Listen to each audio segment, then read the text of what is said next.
जैसा कि आप सब जानते हैं कि सीआरपीसी पूरे 4 ट्रायल प्रोसीजर के बारे में बात करती है। क्या आप जानते हैं कि बिना ट्रायल के भी केसेस को डिस्पोज ऑफ किया जा सकता है और किन सेक्शन में किया जा सकता है? तो आज हम इसी 10 सेक्शन के बारे में, 10 इंपॉर्टेंट पॉइंट्स के बारे में बात करेंगे जो सीआरपीसी के सेक्शन में मेंशन है।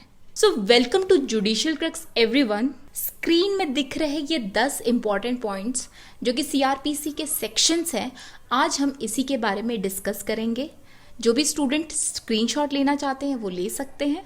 क्या आप जानते हैं कि सीआरपीसी में कुछ ऐसे सेक्शन ऑलरेडी मेंशन हैं जो कि कोर्ट का टाइम सेव करने के लिए और बर्डन कम करने के लिए बनाए गए हैं।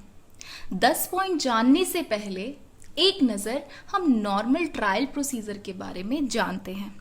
जैसे कि आप सब जानते हैं कि 4 ट्रायल प्रोसीजर ऑलरेडी प्रिस्क्राइब है हमारे सीआरपीसी में। नॉर्मली जब मैजिस्ट्रेट कॉग्निजेंस ले लेता है तब केस की प्रोसीडिंग और उसके बाद का फुल ट्रायल का रिजल्ट में एक्यूज्ड का या तो कॉन्विक्शन होता है या एक्विटल होता है। ये प्रोसीजर हम ट्रायल प्रोसीजर में देखते हैं जो कि 4 है।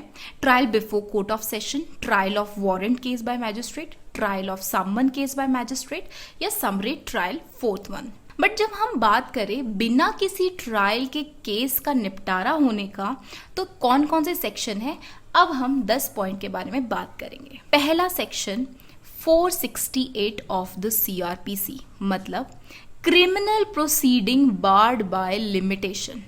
जब एक्यूज्ड अपीयर होता है या लेके आया जाता है पुलिस के द्वारा कोर्ट में, वो प्रिलिमिनरी एक ऑब्जेक्शन ले सकता है कि केस लिमिटेशन पीरियड के बार्ड है। सो क्या हुआ यहाँ पे, ट्रायल जो था हमारा, बिना ट्रायल के केस क्या हो जाएगा, मैजिस्ट्रेट क्या कर देगा, डिस्पोज ऑफ कर देगा। Second point, section 239 discharge of accused. जब भी केस इंस्टीट्यूट होता है पुलिस रिपोर्ट के द्वारा और मैजिस्ट्रेट के आगे आता है, सेक्शन 173 में डॉक्यूमेंट सबमिट होते हैं और मैजिस्ट्रेट अपॉर्चुनिटी देता है प्रोसिक्यूशन एक्यूज को। जब मैजिस्ट्रेट को लगता है जो भी चार्ज लगे हैं एक्यूज्ड के अगेंस्ट वो सारे ग्राउंडलेस हैं और उस केस में मैजिस्ट्रेट रीजन रिकॉर्ड करके एक्यूज को डिस्चार्ज कर देता है, तो ये क्या हुआ, ये केस भी डिस्पोज ऑफ हुआ by the without trial procedure. So ये सेक्शंस कहाँ कहाँ और ऑलरेडी मेंशन है हम सीआरपीसी में, इसके बारे में बात करते हैं। सेक्शन 227 ऑफ द सीआरपीसी जो कि बात डिस्चार्ज की बात करता है। 239 जिसके बारे में हमने ऑलरेडी बात करी है। 245 भी इसी के बारे में बात करता है। ये सारे ट्रायल प्रोसीजर के ही एक तरीके से सेक्शंस में मेंशन्ड है। थर्ड पॉइंट के बारे में बात करते हैं जो बात करता है एब्सेंस और non appearance of the complainant, मतलब कि अंडर द सेक्शन ऑफ 249। अब जो कंप्लेनेंट है वो खुद ही एब्सेंस हो जाता है, इतना समझ में आ रहा है इस टॉपिक को पढ़ के।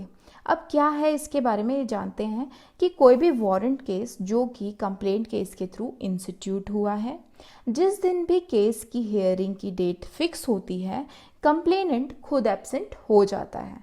अब ये जो ऑफेंस है वो 2 तरीके से हम समझ सकते हैं, या तो वो कंपाउंडिंग नेचर के हैं या फिर नॉन कॉग्निजेबल ऑफेंस में आते हैं। इन दोनों केस में ही अगर इस तरीके से आते हैं तो magistrate before the charge framing अपनी डिस्क्रिशनरी पावर यूज़ करके डिस्चार्ज कर सकता है एक्यूज को। जब वो डिस्चार्ज कर देता है तो पूरा ट्रायल प्रोसीजर यहीं पे रुक जाता है और केस क्या हो जाता है, डिस्पोज ऑफ हो जाता है, वहीं पे ख़त्म हो जाता है। तो बात करते हैं फोर्थ पॉइंट के बारे में जो बात करता है conditional pardon to an accomplice under the section of 306 and 307। अब जो कंडीशनल पार्डन जो प्रोवाइड की जा रही है अकॉम्प्लिस को, वो कोई भी पर्सन हो सकता है जिसका डायरेक्टली या फिर इनडायरेक्टली किसी क्राइम से कनेक्शन है, और जब वो कोर्ट का टाइम सेव करके अपना फुल एंड ट्रू डिस्क्लोजर देता है ऑफेंसेस को, जिससे कि मेन कॉन्विक्ट पकड़ा जाए, तो उसमें कोर्ट क्या करता है, उन्हें पार्डन प्रोवाइड करता है। मगर यहाँ पे ट्रायल उनकी नहीं स्टार्ट होती, मगर अगर वो कंप्लाई नहीं करता कंडीशन ऑफ पार्डन्स की, then under the section of 308 उनका ट्रायल स्टार्ट होता है। साथ ही में बात करते हैं फिफ्थ पॉइंट की, जिसमें बात करी है 320 ऑफ द सीआरपीसी जो बात करता है कंपाउंडिंग ऑफ ऑफेंस के बारे में। कंपाउंडिंग ऑफ ऑफेंस होते क्या हैं उसके बारे में बात करते हैं। कंपाउंडिंग ऑफ ऑफेंस ऐसे ऑफेंस जिसमें यानी दो पार्टी रहेंगी, एक पार्टी एक्यूज एंड दूसरी विक्टिम। जब दोनों आपस में मिलके सुलह कर ले, मतलब एक पर्सन दूसरे पर्सन को कॉम्पनसेट कर दे और वो सेटिस्फाई हो जाए और उससे वो मतलब डिस्पोज ऑफ करना चाहे केस को, तो वो कर सकते हैं अंडर सेक्शन ऑफ 320 में।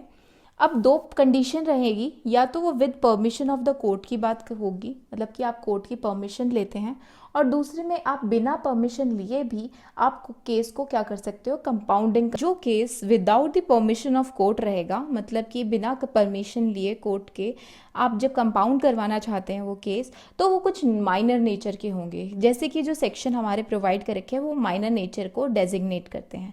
जब बात करें विद परमिशन ऑफ कोर्ट की, तो यहाँ पे कोर्ट की परमिशन लेनी बहुत ज़रूरी है। बिना परमिशन लिए कोर्ट की आप इसको डिस्पोज ऑफ नहीं करवा सकते, कंपाउंड नहीं करवा सकते केस को। तो चलिए बात करते हैं 6 पॉइंट के बारे में, जो कि बात करता है सेक्शन 258 की, मतलब कि पावर है मैजिस्ट्रेट को टू स्टॉप द प्रोसीडिंग।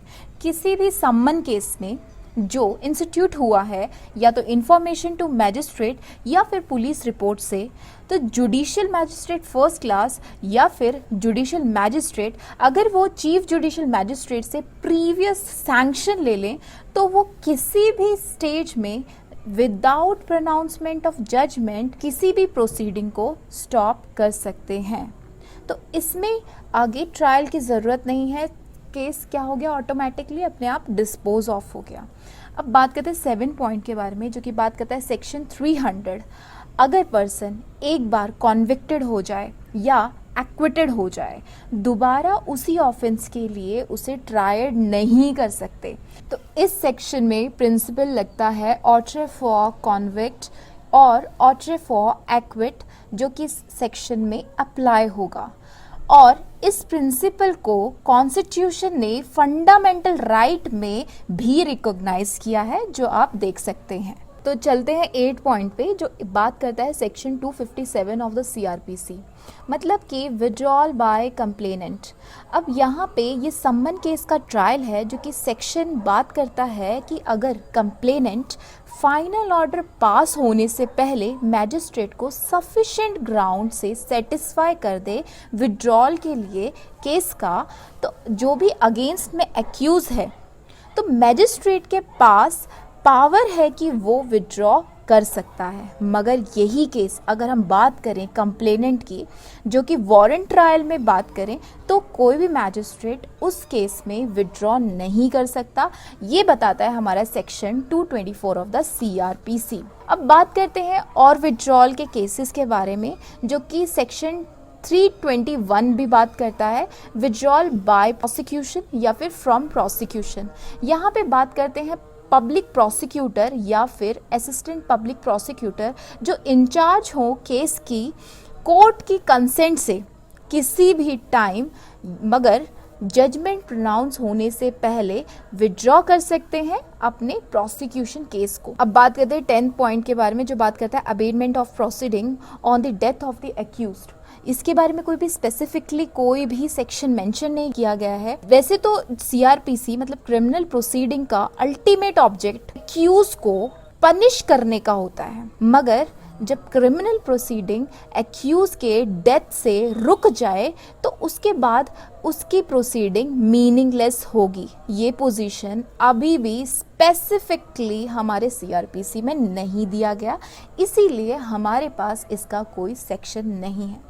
तो जो भी हमने disposal of case without trial की बात करी, ये कहीं ना कहीं हमने एक चीज़ नोटिस करी कि ये सेव कर रहा है टाइम कोर्ट का, और ये हेल्प भी कर रहा है मतलब कि फ्रेंडली बिहेवियर का, जो कि फुल फ्लेश ट्रायल से कभी अचीव नहीं हो सकता अकॉर्डिंग टू आवर पॉइंट्स।